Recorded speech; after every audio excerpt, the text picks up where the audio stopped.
What's up, guys? Luke here, and I am on my way to take care of my clients, and I figure I'd just maybe do a video because it's funny, even though I've got a little bit more time now, it's hard to find time to actually make a video. There's always something else, that I'm looking to do now that I actually have time to do it.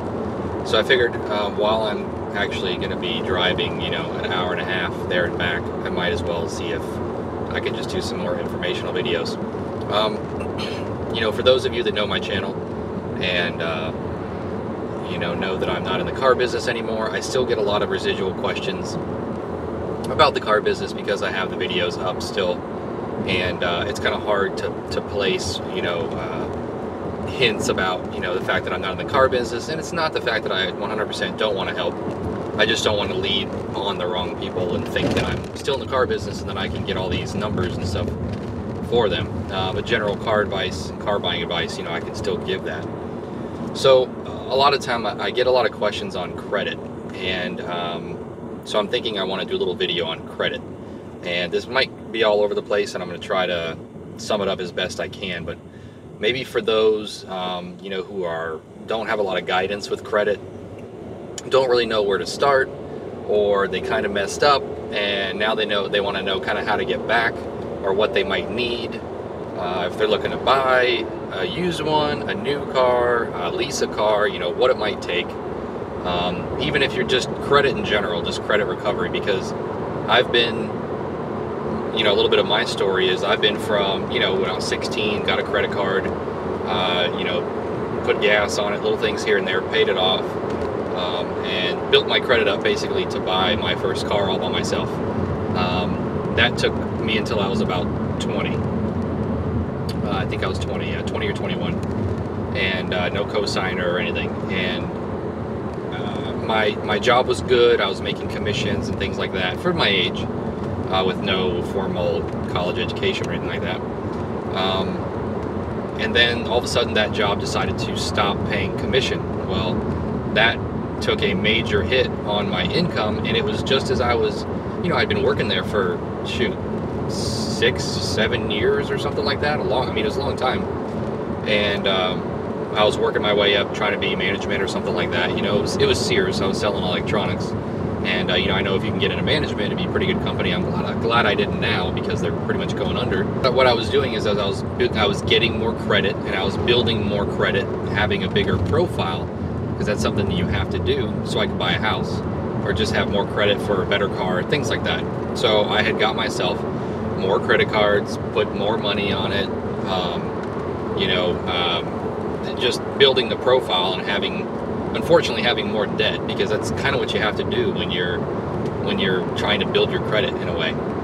So I'm not saying this is the only way to do it, but it's one of the quickest ways, and a fine way to do it if you've got enough money to pay the payments. Well, so when my paychecks basically got cut in half,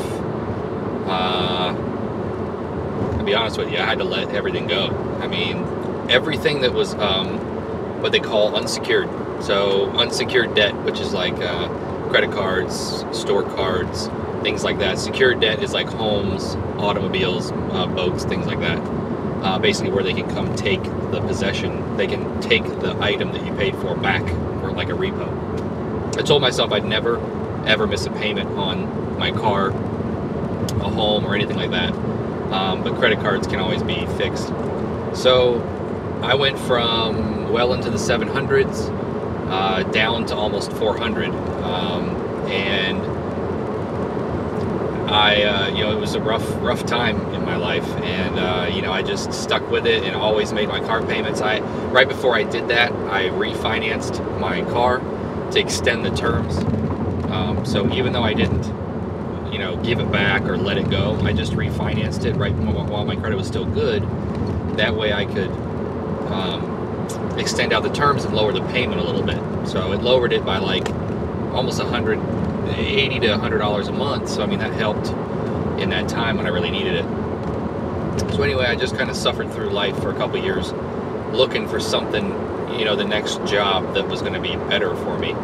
And I finally found it when I started to work at Verizon. Anyway, I'm telling you this is a little bit of background on what I did. So I started making good money again, but this time it was better. And I didn't. You have to do, and what you need to try to do, is work something out with those creditors. So instead of just trying to go out and get new credit, don't do that. What I did is and usually they'll be calling you or hitting you up with like bill collectors and stuff like that, but you can call them yourself or call the creditor or whoever it is. I actually started with the actual company, like let's say it was American Express or something. I called American Express and said, hey, I want to work out my debt that I owe you guys. What can we do? Sometimes they'll offer some things to you, but sometimes they'll just say, oh, well, we don't own that money anymore. We sold it to the debt collector. Usually they'll either have the number, or you've probably been hearing from them, trying to call you and send letters to you, so you can just contact them that way, and basically try to work something out. It's gonna be like 30 cents on the dollar or something like that. You can at least get. I wouldn't shoot for anything higher than a third of what you originally. I know this sounds bad, okay, but it's just the way the world works. So why not take advantage of it, okay? So if you owe, 10 grand or whatever, and that's what you let go, there's no reason why you shouldn't be able to pay them back around 3 grand, or 3 to 4 grand in that range, because that's basically what the debt collectors paid for that debt. Sounds weird. They buy the debt cheap, and then they try to get more out of you. Like they're probably sending you the letters for like 8 grand, and you're thinking that's a deal because you got 2 grand off. Well, then they make 5 grand if they can actually collect it from you. But that's not what you want to shoot for. So you want to try to negotiate at least a third of what you owe. And of course, this all depends on how long it's been overdue and a whole bunch of things. There's a statute of limitations, and you got to look that up from your. Should have started with this, but there's a statute of limitations in every state, and for Florida it's 7 years. So basically that means that anything after 7 years can't be held against your credit now, or you can't be. They can't take you to court and things like that. So that doesn't mean they still can't try to keep collecting the debt forever. So I just went ahead and said I looked on my credit report. That's what I did. If you want to do that too, pay for the credit report. Go to creditreport.com or Experian or whatever. I've had a lot of good luck with Experian. So I went to Experian and I paid for my credit report, and I looked at all of the ones that were still affecting my credit that said collections. So those are the ones that I focused on. If I didn't see a collector on there that I owed money to, and I was like, okay, well, whatever, then I guess they might have just wrote it off, and sometimes that happens. So don't worry about those. Just look at your credit report and see the ones that are still on there. Those are the ones you need to contact and focus on. So, and buy all 3. Get all 3 credit reports. Get the one from Equifax, get the one from TransUnion, and get the one from Experian. That way you have all 3, and you can see which ones are still on your credit report, because those are the ones that are going to matter. You might be thinking, well, why didn't I just wait 7 years? Well, 7 years is a long time, and I was making better money, and I wanted to buy a house. I knew I had a girlfriend, that we were going to be getting married, and I just wanted to get life back on track. So I started calling the debt collectors or the debtors, and basically worked out those deals. Some won't, but most of them will. Because I had the debt out there for what, 5 years or something, 4 years, 5 years. They wanted to make some sort of money, which they would. So there was only one that I had to pay off within a couple payments. Sometimes they won't do a long-term payment. They're like, if I think I owed, get this, I owed a mattress company $1,500, and they didn't want to do any kind of payment term. They were like, no, you need to pay us this now. And I was like, well, I don't have that now, blah, blah, blah. Well, I ended up working it out to where it was 3 payments or something like that. So I just didn't focus on any other one but that one. Anyway, bottom line is, you got to work on getting your, I'm going to pass this guy because I'm just going to be behind him forever, and I don't have a whole lot of chance with this. Zion here. Oh, come on. Get it. Get it. Alright. Ooh. Took everything I had. So anyway, you have, moral of the story is you call your debt, the people you have debt in, and try to work something out with them. This is going to be a big bump here, so maybe I'll cut through this. And I'm really hoping that the shakes aren't too bad. I might try to edit this in post to where it's a little bit better. But anyway, that's the main thing that you need to do, is don't focus on going out and trying to get more credit. You need to focus on the credit that you already screwed up. If it's a repo, you can't really do much with a repo, okay? I'm talking about unsecured debt, credit cards, store cards, that kind of thing. You need to fix that stuff. And you might be thinking to yourself, oh, this is a credit card, I'm just gonna let that go. Don't do that. You're gonna be dealing with it for a very, very long time, because again, even though it's over 7 years or 5 years or whatever your state is, they're still gonna be calling you all the time trying to collect the debt. It's better to just pay it off. Plus, it looks better on your credit report. It'll say, I forget what the word is. It's not paid off, but it's like, I don't know, it's been a while, I don't even know what the word says, but it's like, usually it'll say collections open, but then it changes to like collections satisfied, you know, something like that, and then that makes your credit go up immensely when you don't have any open collection accounts. So that's what you need to focus on, is getting those collection accounts closed or satisfied, you know, whatever it is. Once you have, I would say once you either have all of them current, because that's another thing, you can have a collection account, but it be current, like you're making payments on that account and they can see all that. Once you have either all the collection accounts paid off, or at least a couple of them paid off, and at least all of them current, then you can maybe start trying to get a little bit of credit. Don't just jump out and go, all right, I'm ready for a car. That's not gonna happen. You're not gonna do yourself any favors either, because you're gonna have a super high interest rate, and it's just not worth paying high interest. It's just, unless it's the absolute, you know, you were in that situation and your car just took a complete crap and you had to go to a buy here, pay here to get a car. That's fine. But if you have the choice to do something better, you're gonna be paying way too much for the car with a high interest rate. So anyway, get all that stuff ready, and then you got to start small. Some of the best ways to do it is save up a little bit of money and get a secured card. What they call a secured card, you can get from a bank, most likely a credit union bank or credit union, and it's a secured credit card. Basically, let's say you save up like $1,000. You can walk into that bank and you say, I want to open a secured credit card. I have $1,000. Can you do that for me? And basically what they do is they put your $1,000 into like a savings account, technically, and then they give you a card, and when you use the card, it's technically, you're using that $1,000 as like a backup. So if you don't pay your card, well, they've already got your money. And you're thinking, well, how's that going to build up your credit? Look, I don't know, but it does. You know, it's an actual Visa, MasterCard, whatever it is, and they report that to the agencies for you. So I actually don't know about any of the other restrictions. I really don't think there's a whole bunch, because, I mean, you're literally giving them cash and then getting a MasterCard. Now, not a debit card. This isn't what you want to do. You don't want to say, I want to open up an account with $1,000 and I want a Visa card. No. You need to say, I want a secured credit card. I have the money to back it up. I don't know if they have a limit. I don't know if you have to have this amount of money. I'm sure you can't just walk in with $200. I mean, they might want something substantial, but I don't know the limits. You're going to have to talk to the credit union about that.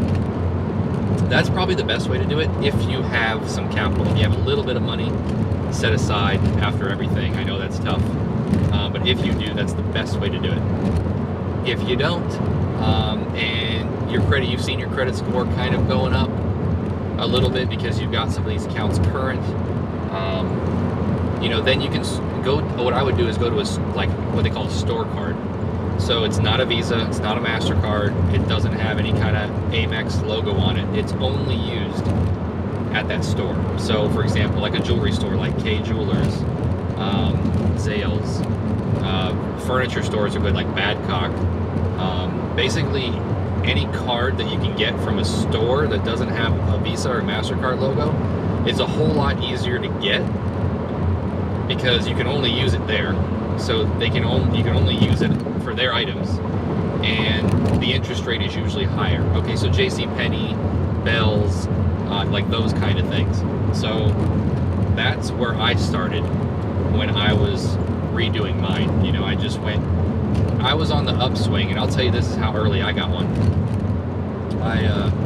I'd had all my stuff current, you know, blah, blah, blah. And keep in mind, I mean, I've been paying on a car for, you know, 5 years or whatever at this point, or 6 years. You know, so I had a little bit of that going, and, you know, the income was, you know, good at that point. So I applied for, well, I went to K Jewelers to just buy a watch. It was like Father's Day or something, and they had a special on a watch that I wanted. And they're like, would you like to apply for a K card? And I'm like, yeah, you ain't gonna give me no K card. I mean, I'm working on my credit, but it ain't up that great right now.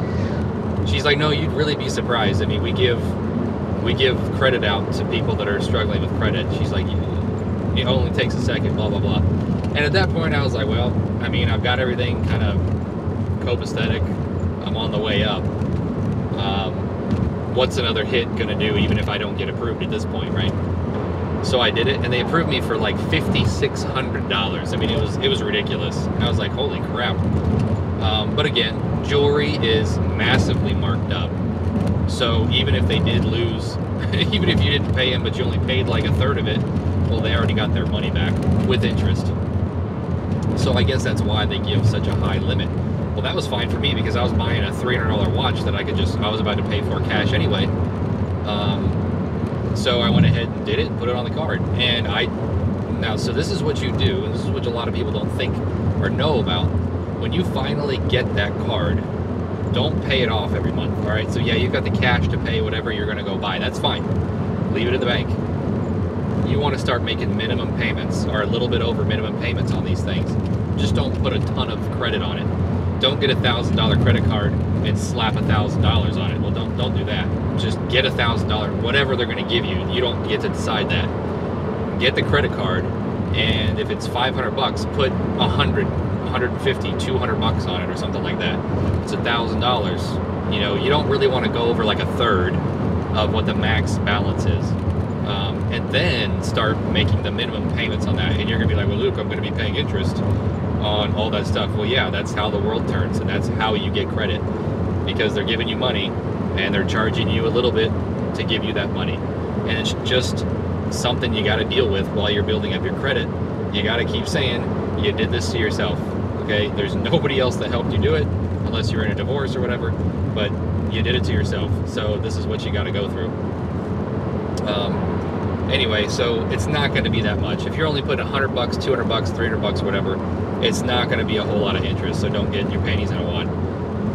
Make the minimum payment. I usually do a little bit over the minimum payment because the payment's going to be like $25 a month or something stupid small. So if you throw them like $50 or $40 or something like that, and it takes you a little bit to pay it off, well, that's fine, because that 6 months or whatever of paying it down just got you 6 months worth of credit history.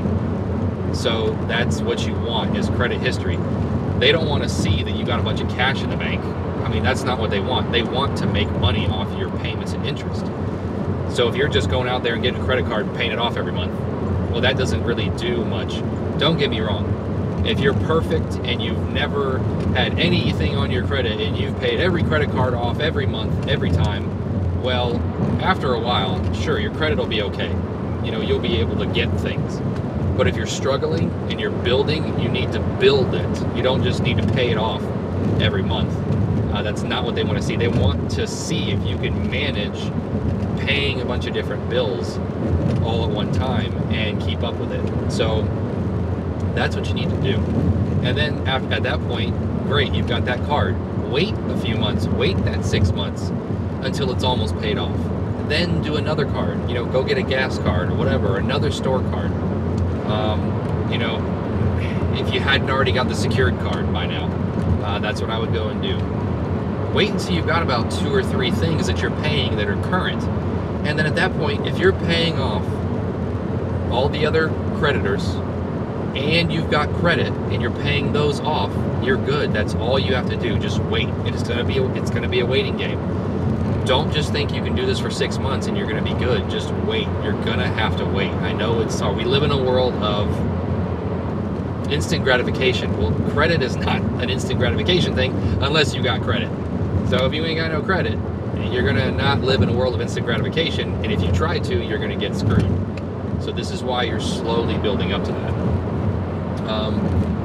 I've been rambling on for a while, and I don't know how I'm going to edit all this. I'm going to think of something else I can maybe add, maybe tie it into the car business. Maybe I'll say maybe I'll make a part 2 with my actual camera, because I don't even know how this video is going to come out. It might be terrible and unwatchable. I don't even really know if you can hear me that good. I don't know if there's a bunch of background noise. So maybe I'll make a part 2. So I'll stop here, and then what I'll do on the next video is incorporate it into how everything I just said affects you trying to buy a car, and where it might be a good point, and what you might need to buy a new, used, or lease a car, and like what you would need to do that in the best way possible, I guess, and how it might affect your loan terms and interest rates and things like that. So, wow, this car actually handles pretty good. I'm surprised at this little Scion. I mean, on 70 around this corner, like nothing. Completely stock. Alright guys, so appreciate you tuning into the video. If you haven't seen my other videos, I have a 2018 Charger Hellcat I do videos on. I've done car buying advice on a lot of my other videos. If you want to know a little bit more about leasing, go check those out. Be sure to hit the like button, subscribe, and check out the next video, part 2. See you guys.